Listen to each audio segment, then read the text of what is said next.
जय हिंद। स्वागत है आपका एक नई वीडियो में। Retirement of MiG 21 fighter aircraft. आप सबको पता है कि मिग 21 एयरक्राफ्ट रिटायर कर दिया गया है इंडियन एयरफोर्स के द्वारा। जो एक रीढ़ की हड्डी अगर बोल सकते हो आप किसी चीज को, तो ये रीढ़ की हड्डी बैकबोन इंडियन एयरफोर्स में मिग 21 था ओवर द ईयर्स। 1963 में इंडक्ट हुआ, 2026 में रिटायर हुआ। और अगर वार देखोगे कि इंडिया ने जितने भी ऑपरेशंस किए हैं पाकिस्तान के खिलाफ मेजरली, तो इसी पीरियड में हुए हैं। तो सिर्फ चाइना वार को आप छोड़ दो 1962, क्योंकि उसके बाद में ही मिग 21 को इंडक्ट किया गया था। सारे के सारे ऑपरेशंस में, सारे वार में इस एयरक्राफ्ट ने शिरकत की है, हरकत की है और विजय भी दिलाई है। तो कितना एयरक्राफ्ट ये इम्पोर्टेंट रहा हुआ इंडिया के लिए ओवर द टाइम, और कितना रिलायबल रहा होगा, और पाकिस्तान के लिए कितना डरावना रहा होगा, आप सोच सकते हैं।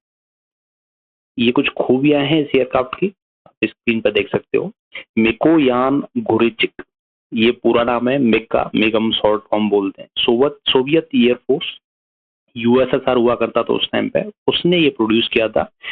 11,496 ऐसे विमान बनाए जा चुके हैं। इंडिया ने 840 खरीदे थे। एंड टोटल नंबर एक टाइम पर 1000 के आसपास हुआ करता था। और एक समय पे ये बताया जाता है कि 2/3 of number of aircraft, fighter aircraft were of MiG variant, MiG 21 थे हमारी एयरफोर्स में। सोच सकते हो आप, बहुत बड़ी संख्या होगी। तो 1959 से लेकर 1986 के बीच में इनका प्रोडक्शन हुआ। 1986 के बाद में प्रोडक्शन बंद कर दिया गया। ओके। एंड इंडिया इसको लेके आया एयरक्राफ्ट को 63 साल पहले।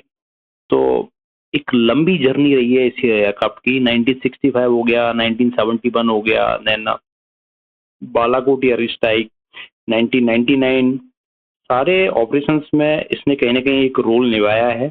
ठीक है, डिफेंसिव ऑफेंसिव, क्योंकि एयरक्राफ्ट का साइज बहुत छोटा है। इसको टेक ऑफ करने में, हवा में, धरती से हवा में जाने में ज़्यादा टाइम नहीं लगता है। एंड एक एक्यूरेसी के साथ में रडार को चकमा देते हुए हमला करने में भी इसको मदद करती है, इसके साइज की वजह से। एंड सिंगल इंजन एयरक्राफ्ट है। मैन्यूवरिंग इसकी बहुत फास्ट है क्योंकि साइज छोटा है, वंस अगेन। तो क्विक रिएक्शन के लिए आप बोल सकते हो एयरक्राफ्ट बहुत सूटेबल हुआ करता था। एंड ऑब्वियसली कुछ ड्रॉबैक्स भी थे, इसीलिए इसको डीइंडक्ट किया गया है इंडियन एयरफोर्स में से, ग्राउंड किया गया है। जैसे कि आपने देखा कि 1950s से ये बनना शुरू हुआ था और 1980s में इसका प्रोडक्शन भी रोक दिया यूएसएसआर ने। तो इसके पार्ट्स मिलना बहुत मुश्किल हो गया था। तो जब किसी भी एयरक्राफ्ट के पार्ट्स नहीं मिलेंगे तो उसको मेंटेन करना मतलब ऑब्वियसली चैलेंजिंग है।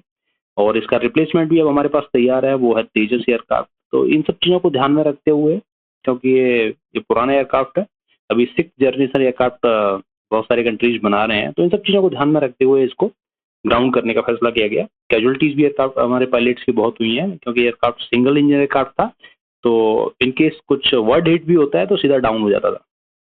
ओके। तो इसको इंडक्ट किया था 1963 में इंडियन एयरफोर्स ने। कहाँ पर? एयरफोर्स स्टेशन चंडीगढ़ में। एंड बहुत सारे ऑपरेशंस करने के बाद में चंडीगढ़ में ही इसको एक सेरेमनी, क्लोजिंग सेरेमनी आप बोल सकते हो, ऑर्गेनाइज की इंडियन एयरफोर्स ने। And defence minister Rajnath Singh भी वहाँ पर पहुंचे और इसको ग्राउंड कर दिया गया ऑफिशियली। लास्ट जो सॉर्टी इसकी रही मिग 21 की, वो हमारे air chief marshal AP Singh, उन्होंने उसको खुद उड़ाया। एंड उसके बाद में इस तरीके से आप देख सकते हो कि 62 ईयर्स लिख के मिग 21 एक जस्ट सॉर्ट ऑफ रेस्पेक्ट इस एयरक्राफ्ट को देते हुए अलविदा कहा गया चंडीगढ़ में। तो मैं कहूँगा कि कोई मशीन आपको अगर इतने सालों तक बड़ी रिलायबिलिटी के साथ में सेवा दे रही है, तो that is not only a machine, ये आपकी फौज का एक सिपाही ही है। तो ऑब्वियसली ये जो यादगार सिपाही, एक्सपीरियंस सिपाही अभी रिटायर हो चुका है। एंड ऑब्वियसली इसको जो रिप्लेस करेगा तेजस एयरक्राफ्ट, हम उम्मीद करते हैं कि जिस तरह से परफॉर्म मिग 21 ने किया उसी तरीके से हमारा तेजस भी परफॉर्म करेगा।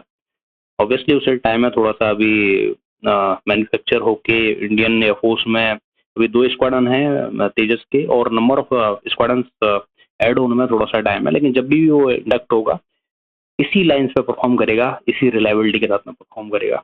तो दैट्स ऑल। जय हिंद।